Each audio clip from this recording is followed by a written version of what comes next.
Supreme कोर्टात जेव्हा मोठ्या वकिलांची गर्दी होती तेव्हा अथर्वने विनंती केली, मला फक्त 10 मिनिट द्या. एका सामान्य कुटुंबातील अथर्व चतुर्वेदी यांनी आपल्या हक्कांसाठी देशाच्या सर्वोच्च न्यायालयात स्वतःची बाजू मांडून ऐतिहासिक विजय करत आहे.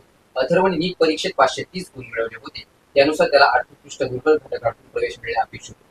मात्र मध्य प्रदेश सरकारने खासगी वैद्यकीय महाविद्यालयामध्ये ईडब्ल्यूएस आरक्षणाबाबत स्पष्ट धोरण आखल्याने त्याचे प्रवेशद्वार बंद झाले होते.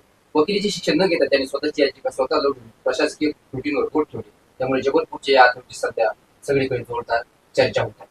जबलपूर उच्च न्यायालयाने जेव्हा त्याला तू वकील व्हायला हवे असे म्हटले तेव्हा त्यांनी तोच आत्मविश्वास न्यायालयाला नेला. 6 जानेवारी रोजी त्यांनी एक SLP दाखल केली. न्याय सूर्यकर यांच्या खंडपीठावर त्या नम्रपणे केवळ 10 मिनिटे मागितली आणि आपली बाजू मांडली. न्यायालयाने राज्य सरकार आणि राष्ट्रीय वैद्यकीय आयोगाला त्वरित प्रोव्हिजनल प्रवेश देण्याचे आदेश दिले. अथर्वने 12वीत गणित आणि जीवशास्त्र दोन्ही विषय घेतले होते. त्याची निवड शासकीय महाविद्यालयात झाली होती तरी त्यांनी डॉक्टर होण्याचे स्वप्न सोडले नाही. इंग्रजी भाषेवर असलेले प्रभुत्व आणि शाळेत मिळालेले संस्कार त्याच्या जोरावर न्यायालयीन लढाई कामी आली.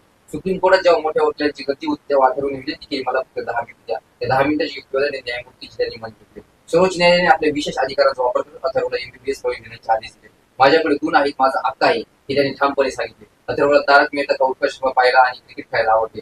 जेव्हा संकट समोर आले तेव्हा त्याच्या जीवशास्त्राच्या पुस्तकांच्या संविधानाची कलमे वाचली. आज तो डॉक्टर होण्याच्या वाटेवर आहे. त्यांनी दिलेली न्यायिक लढाई देशातील अनेक विद्यार्थ्यांसाठी प्रेरणा ठरत राहील. न्यायालयाने कलम 142 चा वापर करून राष्ट्रीय वैद्यकीय आयोग आणि मध्य प्रदेश सरकारला निर्देश दिले की ईडब्ल्यूएस प्रवर्गातील पात्र उमेदवारांना प्रवेश दिला जावा. या निर्णयामुळे केवळ अथर्वलाच नाही तर त्याच्यासारख्या अनेक विद्यार्थ्यांना दिलासा मिळाला. 7 दिवसांच्या आत कॉलेज वाटप करण्याचे आदेश कोर्टाने दिले आहेत. अथर्वने IIT आणि इंजिनिअरिंग मार्ग करत असताना वैद्यकीय क्षेत्राची निवड केली. आता प्रवेशाचा मार्ग मोकळा झाला असला तरी खासगी महाविद्यालयातील ईडब्ल्यूएस फिरण्यामुळे त्याची वडील चिंतित आहे. मात्र एका जिद्दी तरुणाने व्यवस्थेविरुद्ध दिलेला हा लढा यशस्वी झाला असून त्याचे सर्वत्र कौतुक होत. तर मंडळी, तुम्हाला आमची माहिती कशी वाटली ते कमेंट बॉक्समध्ये नक्की सांगा. व्हिडिओ आवडल्यास व्हिडिओला लाईक, शेअर आणि टायलर.com या चॅनलला सबस्क्राईब करायला विसरू नका.